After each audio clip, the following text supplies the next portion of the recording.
recycle ka og ganay plastic? Dili, wala. Wala may nag-recycle. Wala po. Paminsan-minsan man kung nagdali ka, wala gyud di mo maano na pamutang sa basurahan na i-recycle. Sama ni Naya, daghan pang mga hayop sa dagat ang naapektuhan tungod sa mga plastik na ginalabay sa tao. Ingon sa Plastic Oceans International, adunay 380 milyong tonelada ng plastik ang ginabuhat kada tuig. 50% ang gina-single use, 9% lang ang gina-recycle.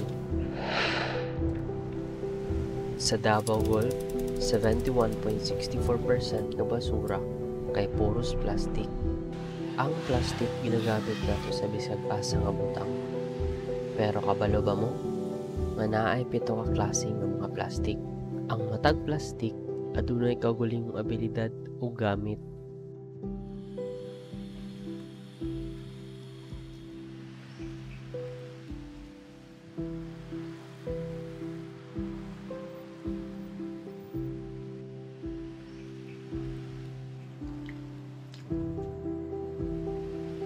Sa 7 ka plastic, ang HDPE o High Density Polyethylene ang pinaka-durable.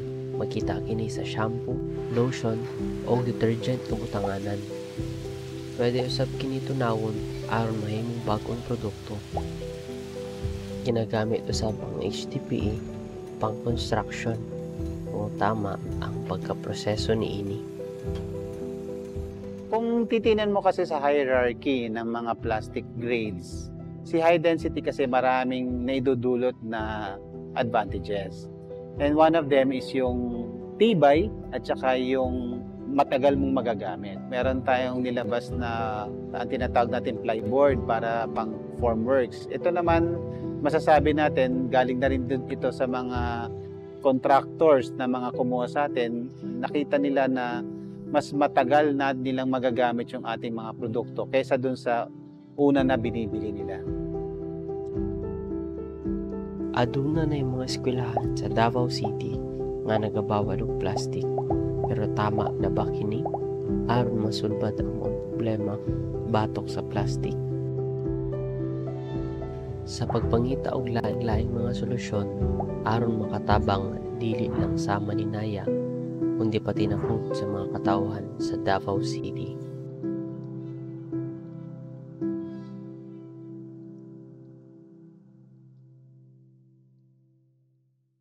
Ako si Winchester Orlemen. Ako ay ang head or president and CEO ng Envirotech Waste Recycling Inc.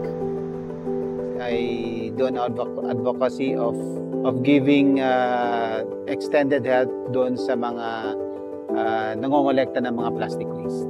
Pag nakolekta na natin o na-segregate na yan and makolekta ng tamang institusyon, then sa tingin ko mas malaking maitutulong yan doon sa plastic problem natin bayan at hindi na dalhin sa landfill. Pagdating dito ng mga plastic waste, giling-giling natin siya, pero bago natin gilingin, titignan muna natin kung malinis ba siya o madumi. Pag nagiling na ng aming makina yan, dadalhin na namin yan sa washing area. Pagtapos ng washing area, dadalhin na namin sa drying area. Pag na-dry na namin yung mga maliliit na plastic na yan, pupunta na siya doon sa aming melting machine.